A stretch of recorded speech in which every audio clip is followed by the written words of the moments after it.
Hi everybody, welcome back to Crafted by Corie. If you're new, I'm Corie. Thank you so much for being here, and if you're returning, you mean the world to me. Thank you so much. Let's go ahead and get right on into the crafting. DIY number 1. So I am going to be using this heat transfer paper from Hiipoo. It is for dark fabric, and I have all of the instructions here on the back. I did notice though it says to print on the shiny side, but the shiny side actually has that blue grid on it, so you want to make sure that you are printing on the white side. Took me a little bit to figure it out. I guess I am just a little slower, at least I was that night, but I'm going to be using that as well as this fabric I've had in my stash. My mom had given this to me a while back. And so here are my heat transfers all printed out. This is 8.5 by 11, and it just prints right off of your inkjet printer. So I created these designs in Canva. If you're not familiar with Canva, it's a free software, and this is not an product placement. It's just something that's out there that I thought I would share because I use it all the time and I absolutely love it. But it's just called Canva, and I like to refer to it as graphic design for dummies because it's so easy and fun to use. So if you're looking for something along those lines, you might want to check it out. But I'm just cutting out my design. I'm using my little X-Acto knife to get slits in there so I can come in with my little detail scissors to get out some of the other white, because anything you leave behind from that white border is going to show up on your project. And so I'm just cutting out my words as well. And for the fall, I wanted to, and meaning the word fall, not the season, but I wanted to try to keep these letters together. So I kind of was doing them as being underlined, but I wasn't really keen on that because you can see my F actually is looking more like an E now. So I did go back and I fixed that in a little bit, and I'll show you what I did. So I am just measuring out my fabric. I ended up making it, I believe it was 17 inches wide by 14 inches tall. And I am just folding it over and then cutting along that fold. Now this was also doubled, so you can see I've got my fabric doubled. So it was 14 by 17 when doubled. And I'm going to be using that folded edge as the top of my pillow. So I have my little heat press pad underneath. I'm going to be using my mini easy press for this, but you can use an iron, you can use a heat press. There are instructions on the paper for both. And I do have a link in the description box for this with a discount code if that is of interest to you. But I am now arranging everything here on my fabric, and then I'm going to go ahead and peel the backing up off of the backing paper. So it's kind of like a thin vinyl, so you just want to be careful with it. It looks like I'm being much more rough with it than I am because this is sped up by about 3 times. So just take your time and be gentle with it. I decided I was going to do the pumpkin first, and I am just placing, I believe they called it grease-free paper. It's like a parchment paper, and it's just to protect the image while you iron it. And it says to iron it in a circular motion for about 2 minutes. So that is what I did. I think I wasn't actually timing myself. I think I did a little too long, and so I would be careful to make sure that you don't iron it for too long because you might get some of that image to start peeling up on your paper. So that was operator error because I was just wanting to make sure that it was really adhered. Now these little letters, they were very thin, and so obviously I had to kind of play with them. If you have something like the pumpkin where it's a solid image, it's much easier to manipulate, but I just went ahead and put it on my grease-free paper. And then I slid it onto my image once I had it about where I wanted it. Just got that straightened up again. And now I'm laying out my fall. So once I had my letters all arranged where I wanted them, I definitely was not liking that underline thing. So I decided I was going to hold them down and I was going to clip out the little pieces that I didn't want in there. And it actually worked fine. So if I had another word that I were going to be putting down and I wanted to try and keep my letters spaced properly, I probably would actually do that again. It was a neat little hack that was completely accidental, but I was happy with it. So now I don't know if I pressed this a little too long also. Those were supposed to be like light gray and I got some bleed of the green through it, but I actually did like the way that it turned out. It gave kind of this funky, cool ombre effect with my letters that I actually really liked. But just again, be aware that you don't want to over iron or over press it when you're working with lighter colors on a darker fabric, I would just say. So now I'm coming in with my glue gun to seal up the edges on my little pillow because I still have not fixed the tension on my sewing machine. One of these days you will see me sew and you're going to fall over and wonder what on earth happened that I actually got it fixed. But I sealed up the two sides and now I'm sealing up 2/3 of the bottom. I'm leaving the middle section open, the middle third open. And once it was cool, I went ahead and flipped it right side out, making sure that I'm getting my corners all pushed out. And again, just taking my time so I don't end up ripping open the hot glue. I did notice there were a couple of little places that didn't quite catch with the hot glue. I probably wasn't working fast enough, so I just went back in and touched those up. Easy peasy, no problem.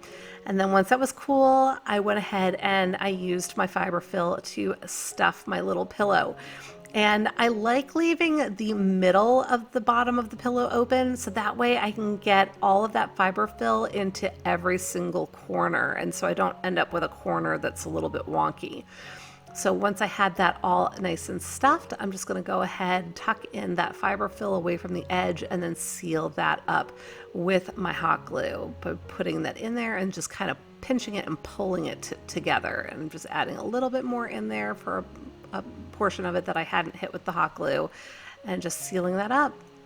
And it's all done. And I think this is just so cute. And you can put any image that you want on any fabric. It's awesome.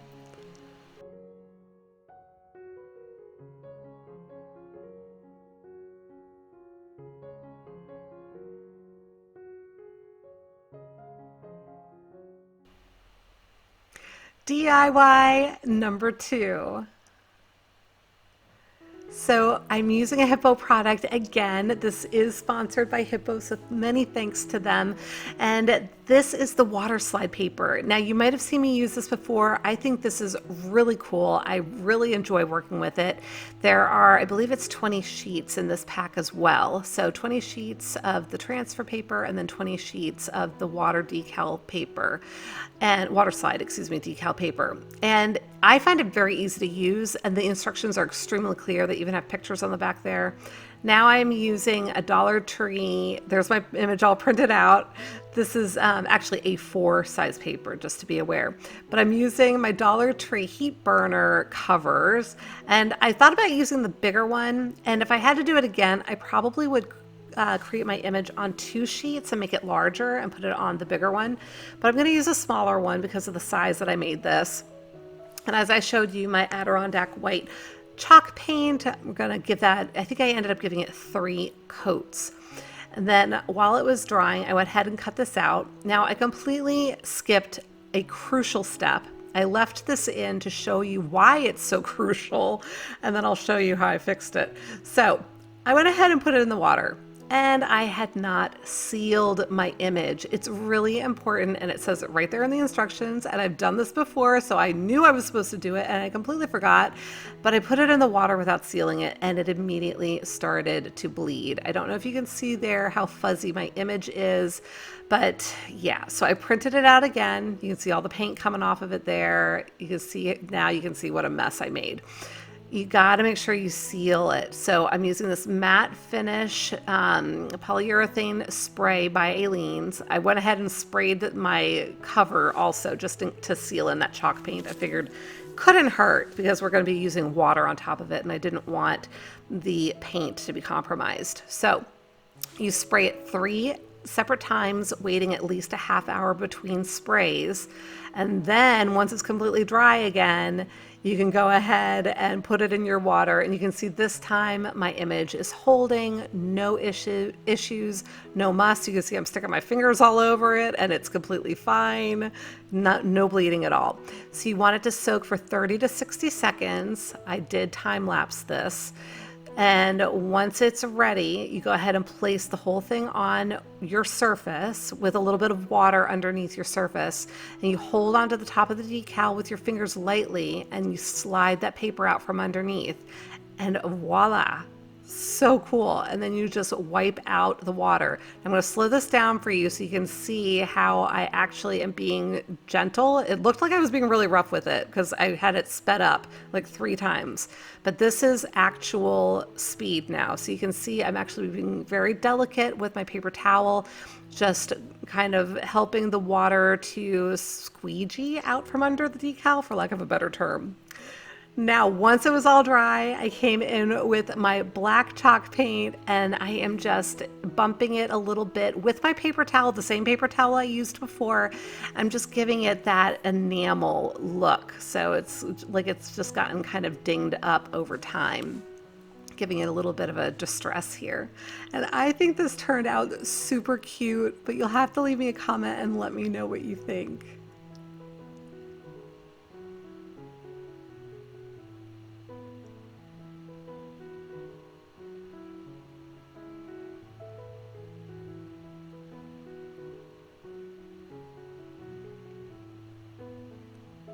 And now it's time for a shout out timeout. So pretty, Iona. Thank you so much for sharing these with us. They are adorable and very nice, Valerie. Such cute projects. Really, really happy to share these with everyone. I would love to give you a shout out. If you have interest, please send me pictures at craftedbycorie@gmail.com.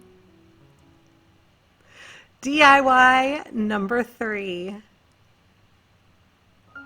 So for this DIY, I'm going to be using 5 of these glass tea light holders. They're in 3 different sizes. I've got 2 of the shortest, 2 of the medium, and 1 of those large. And I was showing you the black spray paint I used to spray them completely. I just went ahead and did that off camera. And now I've got a piece of pallet wood from a pallet that Rich and I had taken apart a while back, and it's just been in my stash in the garage.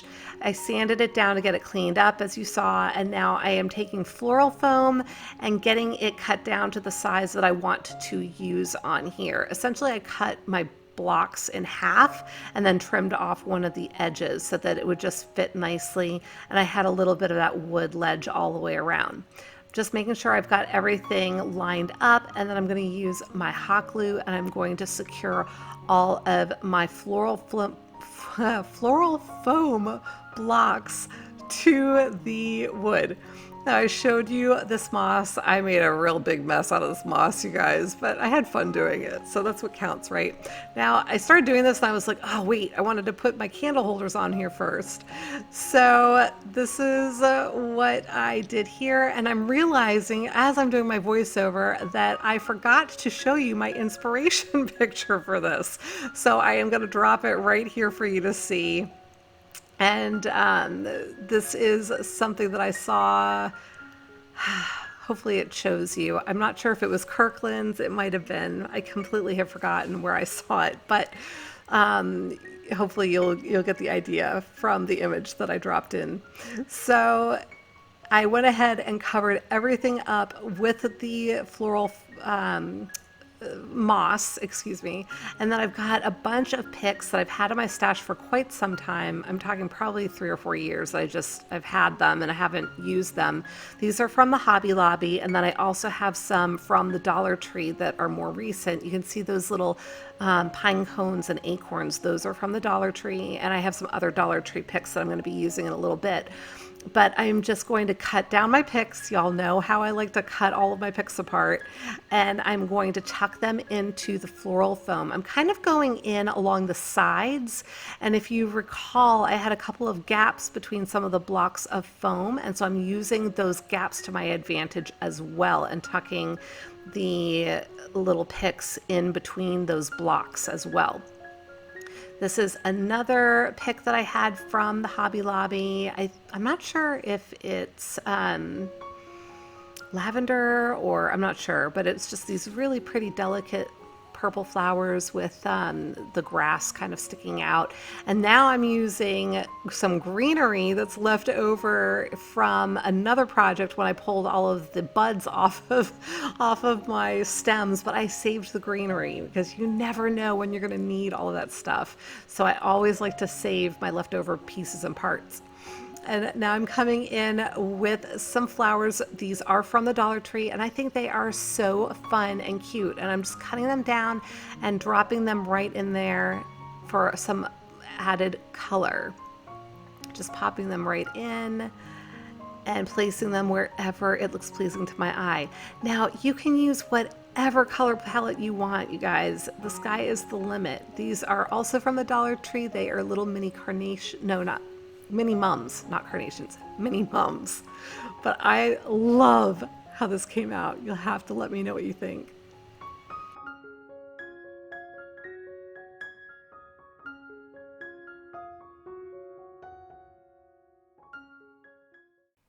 Okay, everybody, that's it for today. Thank you so much for being here. I sincerely appreciate you. If you would, please leave me a comment because it really does help my channel to grow, and give me a big thumbs up if you enjoyed the projects. Thank you again so much for being here. Until the next time, be well, be kind, and make it a great day. Take good care. Bye.